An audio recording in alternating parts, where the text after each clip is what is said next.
Assalamu alaikum.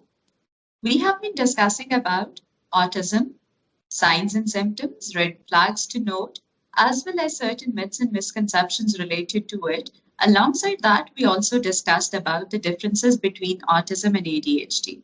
In our previous video, we shifted towards management, where we discussed about how can teachers help students be better adjusted if they are on spectrum. If the students in the class are on spectrum, how can teachers adjust and help them?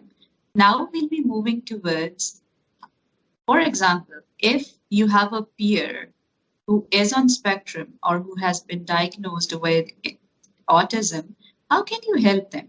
What are the do's and don'ts? And how can you make your peers better functional in the situation and circumstances that they are in? Assalamu alaikum. I'm Tahira Javed. I'm a consultant psychologist and a hypnotherapist. I'm working as a head consultant at Pehchan Clinic.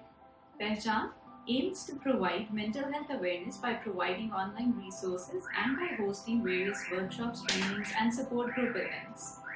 I am also affiliated with Integrated Health Services Children and Family Hospital as well as Institute of Medical Rehabilitation GH Islamabad. This month, we have on board Dr. Khurram Saleh, who is a consultant psychiatrist based in UK. His niche areas are autism spectrum disorder and ADHD. This month, we'll be hosting various videos related to autism and various aspects related to it. We would appreciate if you can drop your questions in the comment section that we can cater during the series of the videos related to autism. If you want to stay checked in with your mental health, you can subscribe to our channel and click the notification bell so that you're notified timely about all the upcoming videos. Our social media handles will be linked in the description box below. You can follow and like to stay connected to all the online resources being provided there. Thank you.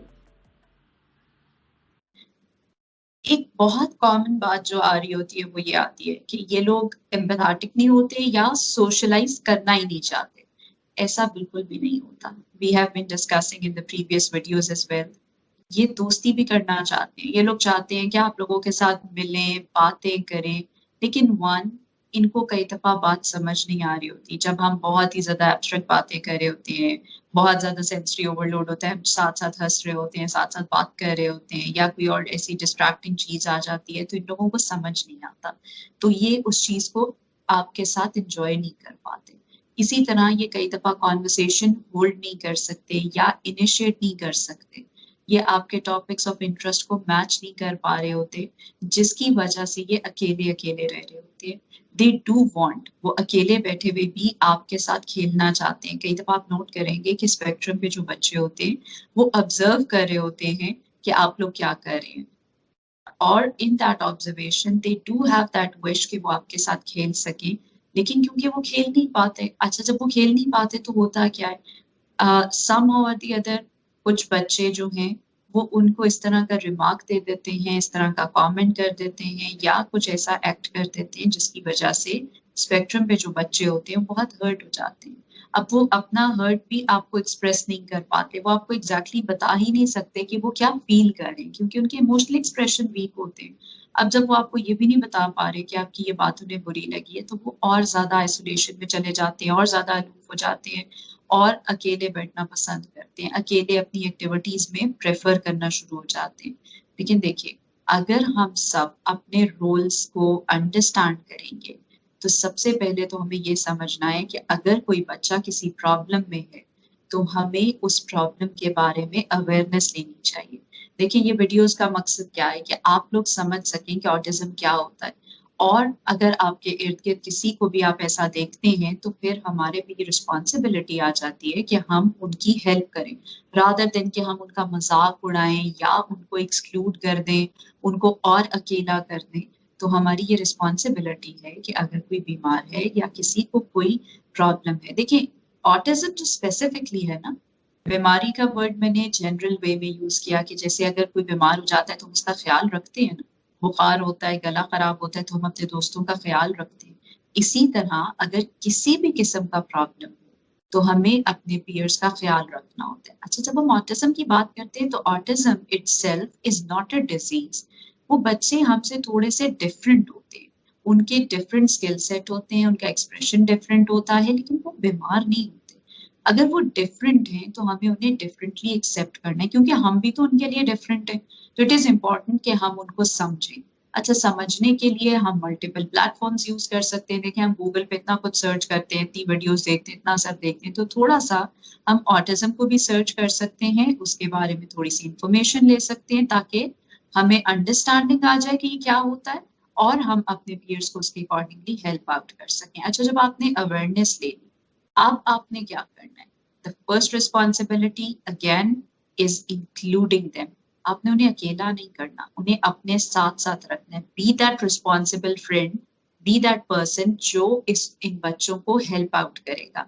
अगर आपकी class में कोई है तो आप उसके साथ friendship करने की कोशिश करेंगे, आप उससे जाकर खुद बात करेंगे, ट्राई करेंगे कि उससे उसके इंटरेस्ट पूछ सकें, उसकी स्ट्रेंथ को देख सकें और उसके इंटरेस्ट की बात करें।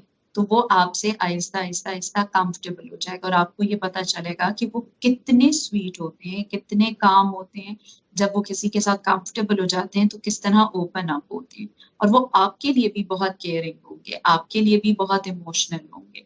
तो इट इज बेटर कि आप उनके इंटरेस्ट से उनसे बात शुरू करें, एंड स्लोली आप उनको अपने बाकी फ्रेंड्स के साथ भी फेमिलियराइज करना शुरू कर दें।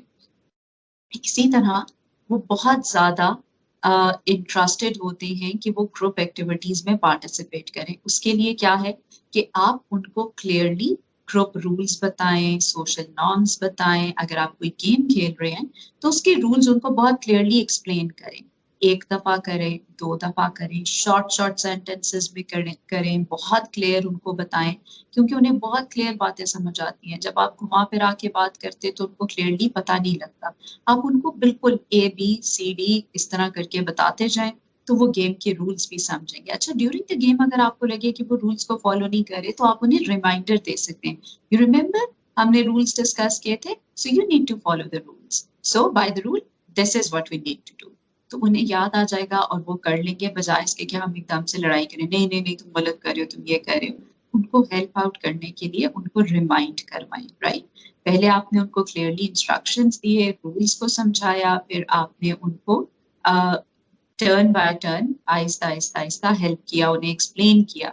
टर्न बाय टर्न में क्या है कि अगर वो अपनी टर्न पे के बजाय किसी और की टर्न पे काम करने लगे हैं, तो आपने उन्हें एनकरेज किया कि no, we need to wait. देखो, अभी मैं भी वेट करूँगा, आप भी करोगे। जब मेरी टर्न होगी, I will work, on your turn you will work. तो ऑटोमैटिकली वो आपसे सीखेंगे। अच्छा, फिर बहुत सारी चीज़ें आप उन्हें मॉडल करके दिखा सकते हैं। सी, डू दिस, राइट? अब आप जब करके दिखाएँगे तो वो कर लेंगे। हैंडशेक है, लेट्स सपोज आप अपने बाकी फ्रेंड्स के साथ शेक हैंड करवाना चाहते हैं, इवन इन दैट केस आप उनको करके दिखाएं, right? And make it a fun activity, force नहीं करना। ड्यूरिंग द प्ले भी आपने ट्राई करना है कि आप जितना फन क्रिएट कर सकते हैं ताकि ये इंजॉय करें, राइट? उनको इनकरेज करें। अच्छा, जब एंड हो रहा हो, even whosoever wins or lose, आपने सेलिब्रेट करना है। You need to finish it nicely, ताकि अगर लेट्स सपोज आप जीते हैं, नेक्स्ट टाइम कोई और जीतता है, तो बच्चे अंडरस्टैंड करेंगे, ठीक है, कभी मैं जीता, कभी वो जीत गए। तो आपने उन्हें ये बताना है कि it's okay, whosoever wins we need to celebrate, we have to be happy in others happiness, right? So ये एक पॉइंट है जो आप उनको सिखा सकते हैं ड्यूरिंग द प्ले एक्टिविटीज। अच्छा, साथ साथ एक और काम जो आप उनके लिए कर सकते हैं कि अगर आप कोई प्लान बना रहे हैं, आपने फ्रेंड्स के साथ कहीं आउटिंग का प्लान किया है, तो आप उन्हें पहले से बता दें। एकदम से बताएंगे तो वो परेशान हो जाएंगे। So tell them in advance, will go to this place would look like this. इस तरह से एक्सप्लेन करें कि वो जगह उनको फेमिलियर लगना शुरू हो। अगर उसकी कोई पिक्चर्स हैं तो उन्हें पहले से दिखा दें कि ये देखो ऐसे ऐसे होगा। जिसने साथ जाना है उनकी पिक्चर्स दिखा दें कि देखो ये भी हमारे साथ जाएगा, ये भी जाएगा, ये भी जाएगा, हम गाड़ी पर जाएंगे। सो आप जब उन्हें विजुअल प्लान देंगे तो वो उसके साथ फेमिलियराइज्ड होंगे और उन्हें प्रॉब्लम नहीं होगा। अच्छा, इसी तरह आप उनको इनकरेज करते हैं कि वो एकेडमिकली कैसे काम कर सकते हैं। अब अगर उन्हें क्लास में समझ नहीं आ रहा था, वो क्लास में पीछे रह गए हैं, तो आप एकेडमिक्स में उनकी हेल्प कर सकते हैं, आप अपने नोट्स दे सकते हैं, आप उनको क्लियरली समझा सकते हैं, क्योंकि टीचर्स के पास शायद उतना टाइम नहीं होगा जितना आपके पास हो सकता है। तो आप जा सकते हैं, आप उनके घर विजिट कर सकते हैं, उन्हें अपने घर पे इनवाइट कर सकते हैं, लेकिन पुश नहीं करना किसी भी चीज में बहुत ज्यादा। उनके कंफर्ट लेवल को माइंड में रखते हुए आपने काम करना है। अच्छा, जैसे ही अब आपको ये पता है कि आपके जो इर्द गिर्द पीयर्स हैं वो स्पेक्ट्रम पर हैं, तो आप नोट करेंगे कि वो अपने लिए बहुत ज्यादा स्टैंड नहीं ले पाते। अगर उनके साथ बाकी लोग कुछ गलत कर भी रहे होते हैं तो वो स्टैंड नहीं ले पाते। So you are the one जो उनके लिए स्टैंड लेगा, जो उन्हें बुली से बचाएगा, जो उन्हें नेगेटिव आउटकम्स, जो इर्द के नेगेटिव कमेंट्स होते हैं उनसे बचाएगा। Right, so you have to take stand for your peer, क्योंकि आपने उसको प्रोटेक्ट करना है। फ्रेंड्स का रोल होता है ना कि वो प्रोटेक्ट करते हैं। So you're the ones who would be the protective figures and you'll take stand for your peers.